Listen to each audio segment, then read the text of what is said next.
We've all seen this video, right? Free speech event, Antifa shows up and starts screaming Nazi and other hateful things against a dear 80-year-old lady that we now have called Canada's grandma. She's a sweetheart. She didn't deserve this, and she's just trying to cross the road. Now, notice the guy in orange. He's standing there. He's partaking in it. He's a refugee from Syria. Him and his parents own a restaurant, and apparently that's his girlfriend that's screaming. That's bad enough. And I want to say right from the outset, I don't agree with death threats, no matter what the case, or any type of violence on either side, okay? We can boycott people that are being violent to very vulnerable elderly senior citizens and screaming in their faces. Everyone decides to boycott the restaurant. Now, apparently, the restaurant is closing due to death threats. We have not seen these death threats, no evidence of it. This person in orange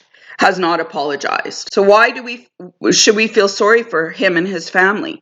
They could have came out and made a public statement and apologized for everything that they had done. We, as Canadians, probably would have forgiven them. But there was no apology. Even our politicians haven't stood up to Antifa. They actually, last night I was in absolute shock because they stuck up for Antifa and the family. You know, you never once spoke up for Canada's grandma, but you stuck up for the Syrian refugee. Again, yes, I disagree with death threat, but they didn't deserve any attention, and now they're making news headlines because their restaurant is closing. They should have just been completely ignored. Not the death threats, but the family should have been ignored. What the politicians, Andrew Scheer and Justin Trudeau and Ahmed Hussein, should have done is put a statement out sticking up for Canada's grandma and condemning Antifa. Now, this Antifa stuff is going to get worse as a result. That's emboldening them and making them feel like they have a right to yell and scream at us. This is shameful. I'm in so much shock.